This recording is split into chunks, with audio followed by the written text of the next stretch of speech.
Hello everyone, welcome to an all new edition of The Take. I'm your host as always, Kendrick Dix here, as we celebrate The Take. Man, oh man, what another edition of The Take.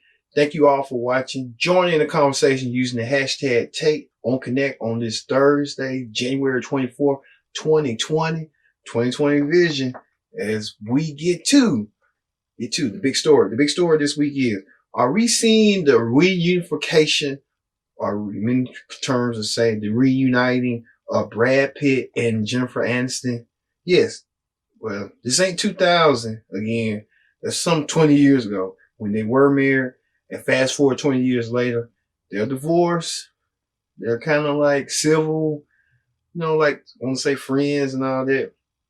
Well, in that year, they were an item. We said that until Angelina Jolie came into the picture and broke them up while she was filming a movie with Brad Pitt called Smith and Smith, and Mrs. Smith, something like that. All right.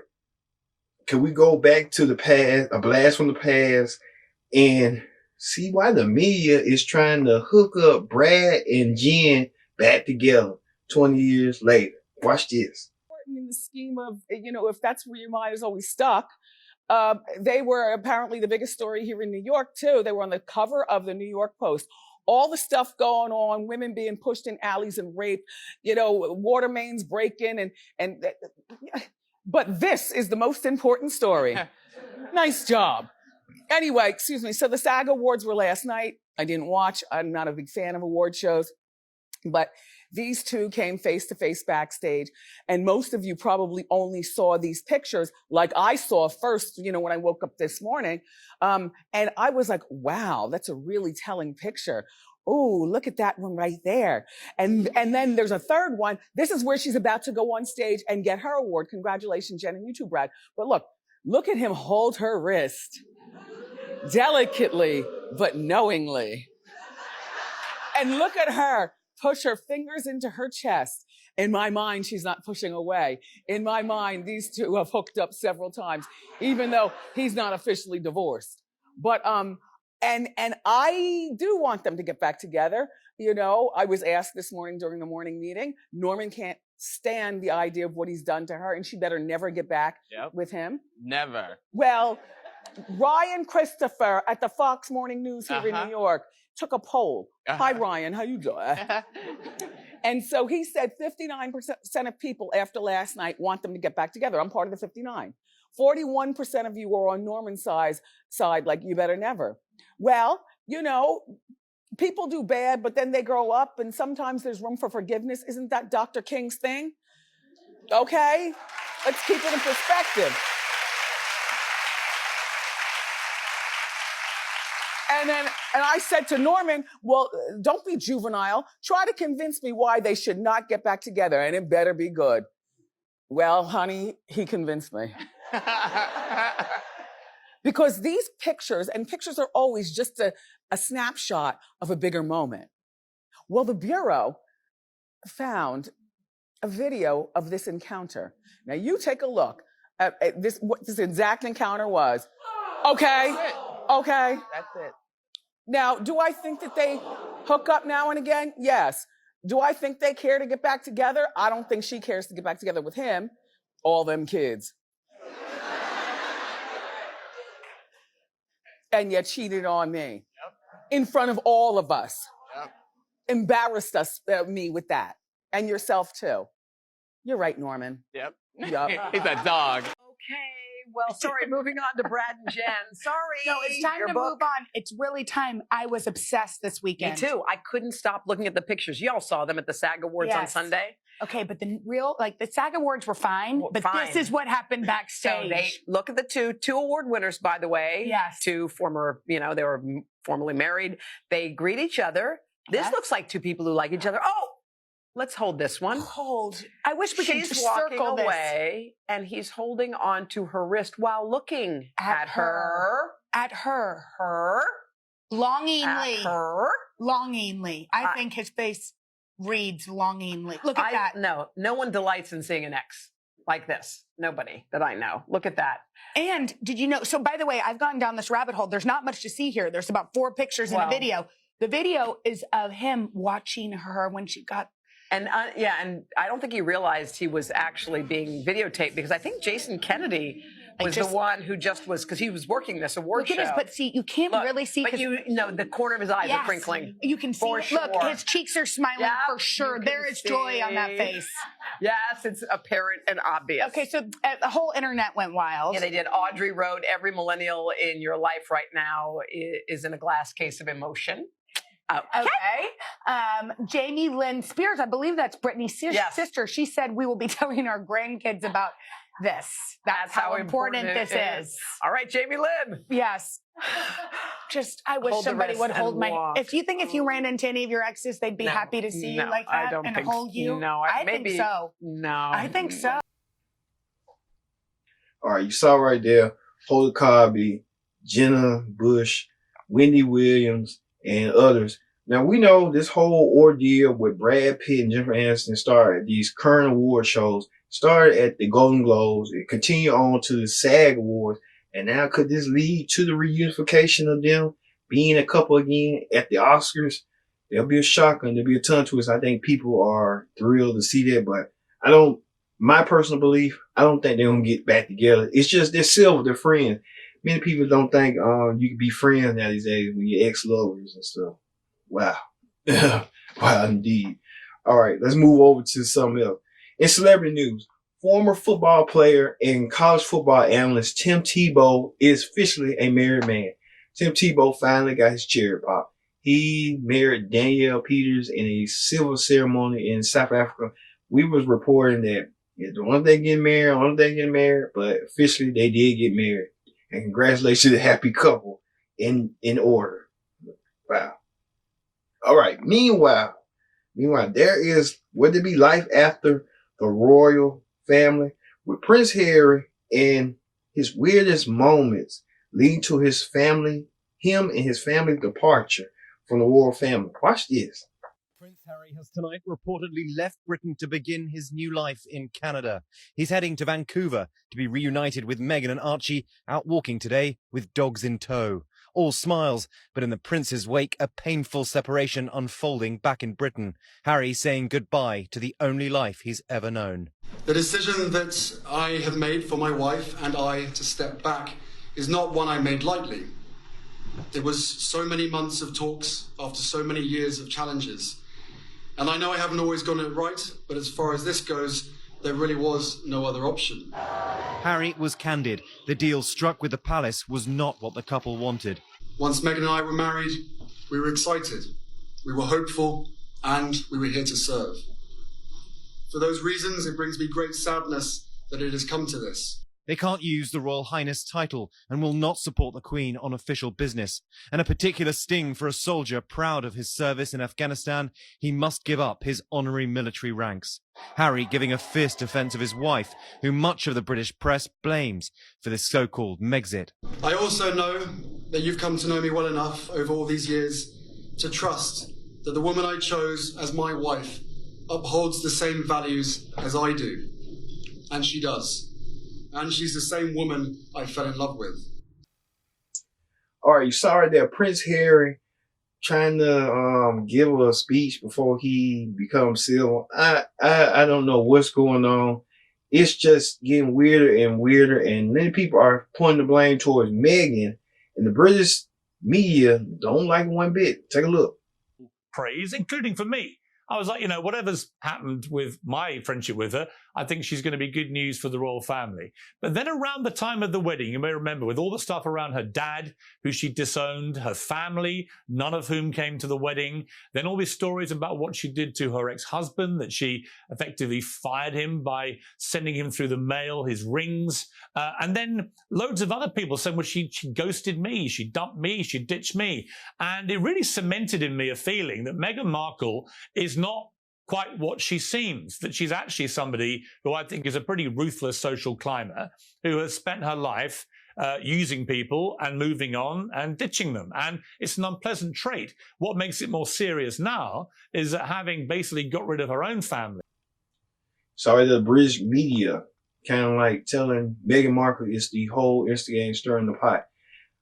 Harry probably wanted to seek independence, but when you're born to royalty, I understand that too. when you come into a royal family, when you're born into it, you are used to their customs. Many people would love to be in Harry's shoes, but Harry gave it all up for his family. And I hope that's the price he want to pay, because at the end of the day, they're the door open for them. But Queen Elizabeth had to put a foot down and say, hey, you're going to be stripped of your royal titles. So we'll see on that. Also, Justin Bieber and Selena Gomez, no, they're not getting married. They're not getting back together again. I hope not. Not like Brad and Lynn, what the media trying to speculate. But this is for a different reason. Well, they are both asking fans to stream their music so they can garner to #1. Now, many people saw that Justin Bieber was coming up in the charts with Yummy, and it's a good jingle beat. I ain't heard Selena Gomez. I heard a little bit, but I ain't heard him. I've been hearing Yummy of late with Bieber. So I don't know if they're trying to get to the race to the top or what's going on.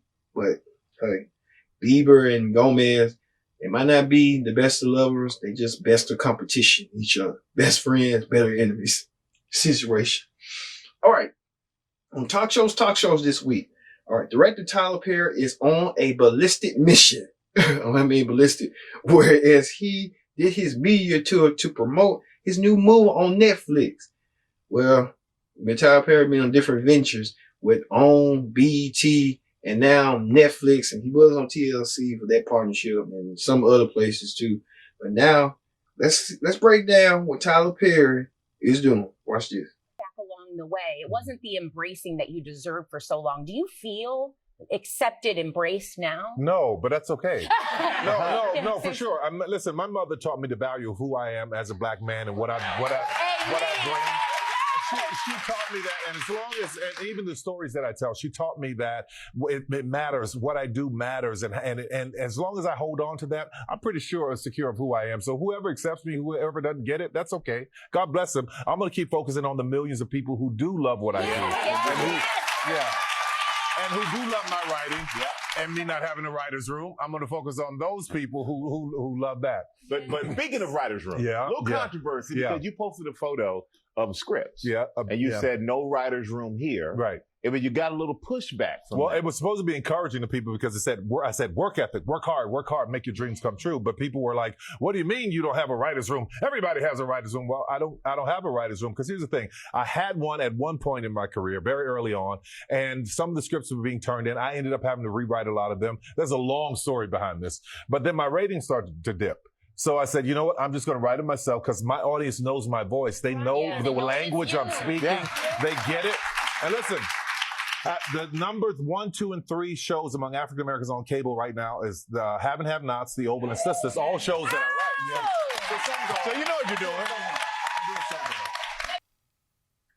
All right. There's been rumors and reports about Tyler Perry. He's been writing his own material. And some people are saying some of it is good, and some people are saying that it's just not credible. It doesn't resonate with them. It doesn't resonate with the masses.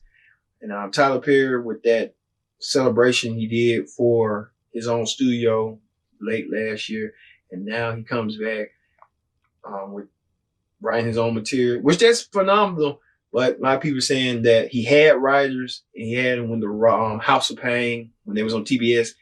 They didn't do so well because he caught wind of some of the writers was trying to do a writers guild, a union. He wasn't for that.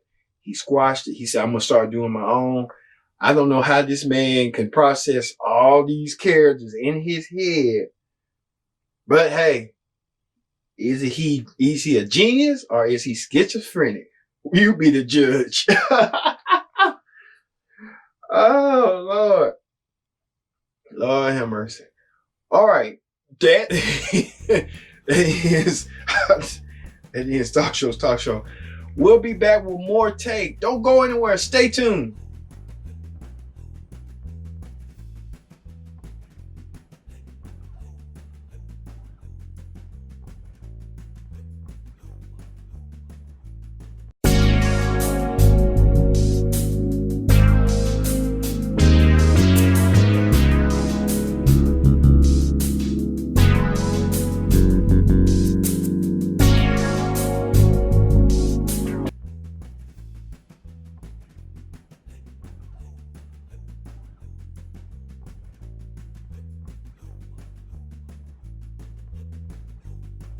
to the take. I've been your host, Kendrick Dix here. Glad you can join us here on this Thursday, January 23rd, 2020.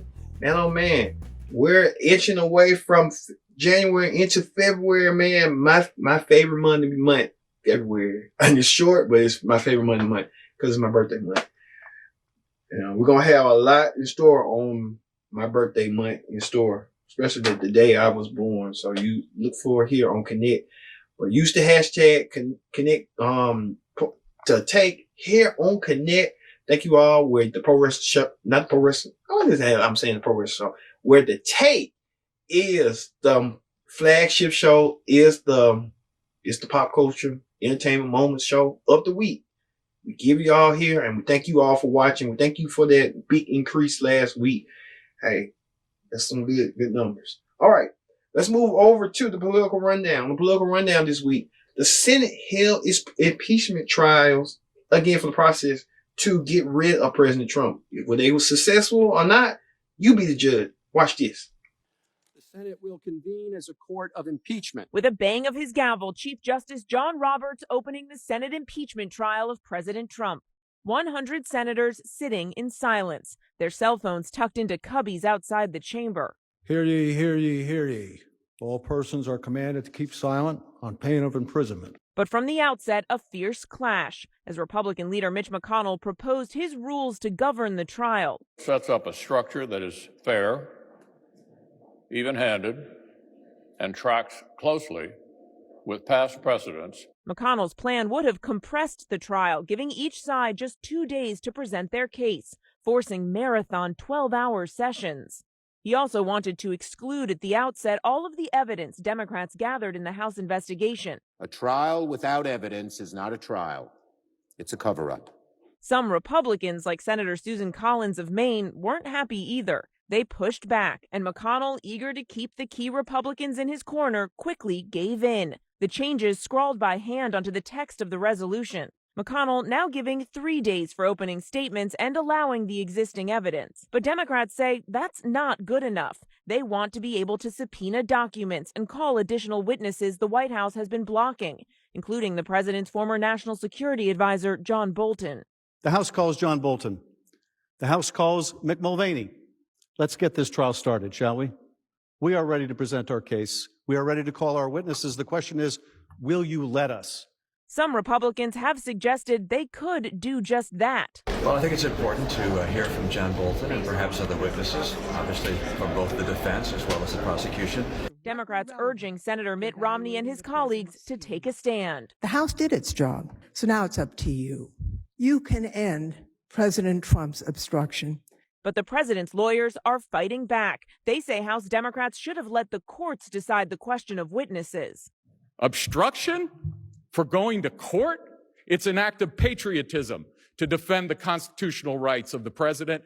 Democrats introducing one resolution after another, trying to change the rules to allow them to subpoena documents, but their efforts failing. White House counsel Pat Cipollone saying it's time for the two sides to make their case. It's long past time that we start this so we can end this ridiculous charade and go have an election.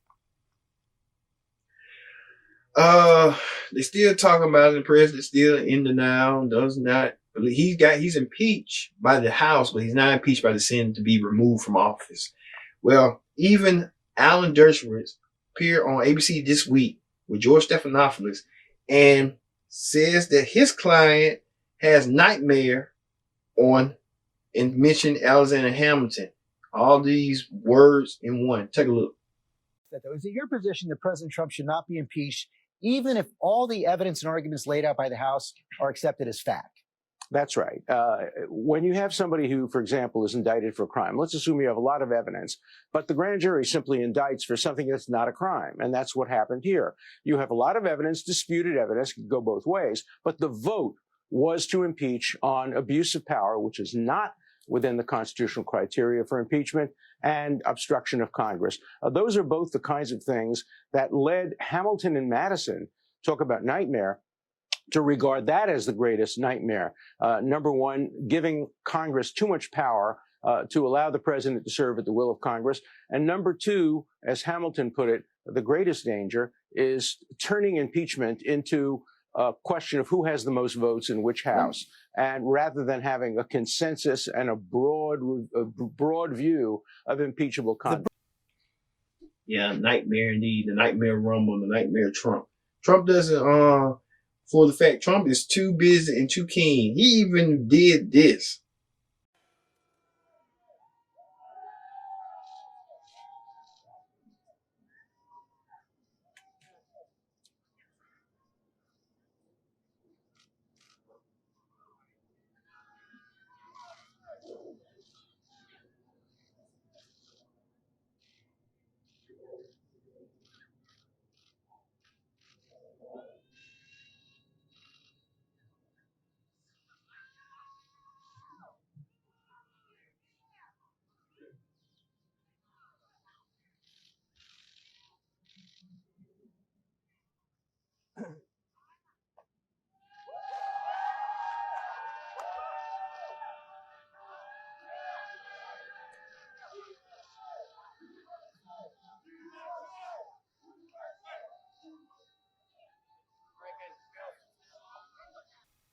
Yeah, President Trump took time out his day on Monday to visit Dr. Martin Luther King to get some words of encouragement from Dr. Martin Luther King by touching his statue. I guess the president needs more than touching the statue these days to get himself back on top again. He's on top, but it's just now he just having a hard time. Hey, you know how that go. All right, on news is this week. All right. Fast food chain Crystals filed Chapter bankruptcy, Chapter 11 on this.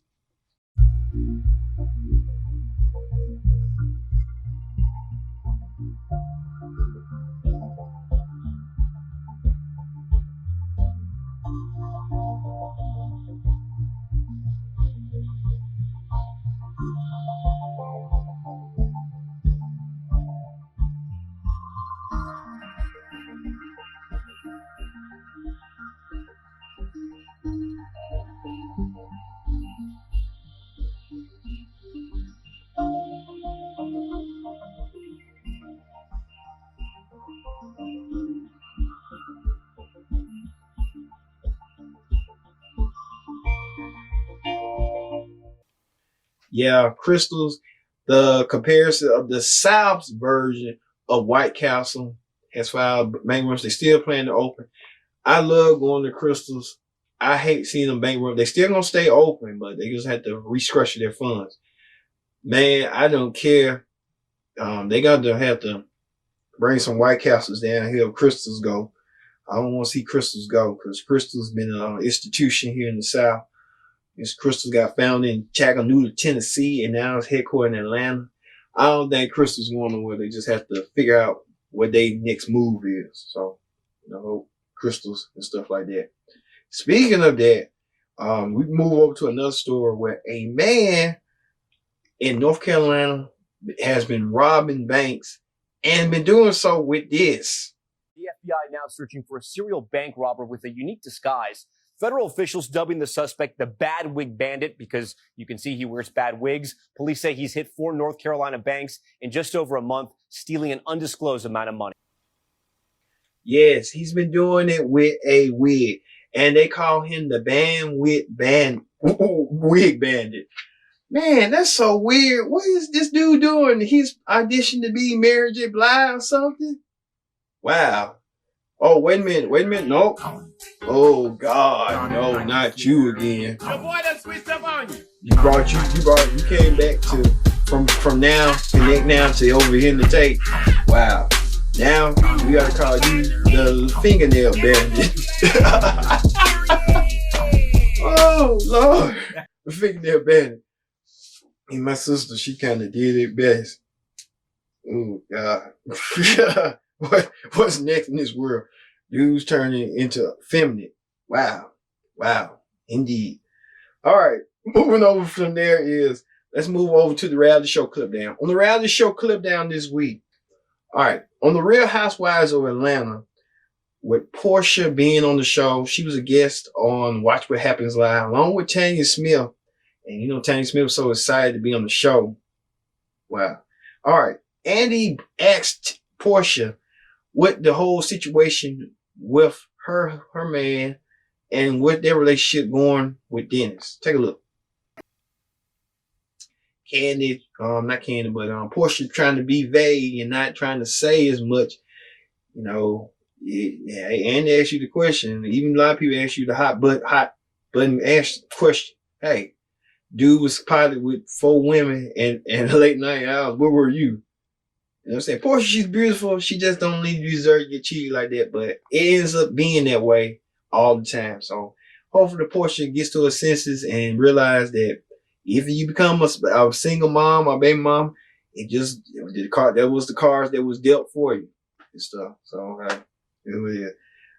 speaking of that too, we know Candy Burrs and Nene Leakes have their own YouTube channels on different sister stations and stuff. You know, let's find out y'all on big screen TV. YouTube is supposed to be for people like me. Like, I'm a television star too. If I'm on YouTube, I'm considered a television star. No question about it. But y'all come down here and want to make some more sources of income while YouTube need to make a category for celebrities. If you celebrity oriented, you've been on big TV, then go over there. Now, if you on small TV or, you know, online TV, whatever the hell you want to call us now, then we deserve our own platform. But hey, we'll get there eventually and stuff. Just stay the hell off of YouTube, talking about reviews, and then you come every week talking about you trying to be on your platform, trying to break the store before everybody else do. You ain't breaking those stores. I'm telling you right now. Ain't that right, Mr. Lips? Ooh, God, who keeps inviting him over here? Who keeps inviting him? You get him, Brittany. You started something. You opened the can of worms, bring this sideshow freak over here. All right. On the viral video of the week, a little boy leads a small classroom and does this.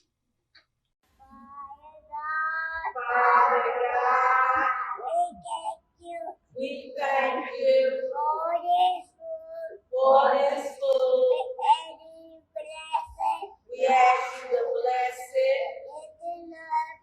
Make it nourishment to our bodies.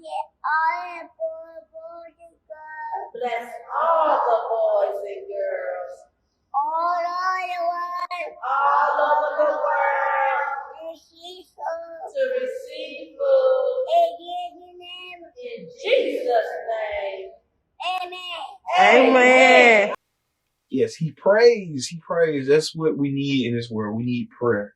A lot of people are going through stuff. A lot of people are going through different emotions, but we don't never know. But, you know, we can always pray and make sure the next man and yourself be healed inside, because you don't know what people go through these days. You really don't. And I can see him being a future pastor one day, future preacher or televangelist or anything. So, it is what it is. All right, everyone. Thank you all once again for watching this edition of The Take on this Thursday, January 23rd, 2020. Man, what a take we had. Thank you all for watching again, and we'll see you next week for another edition of The Take. See you later.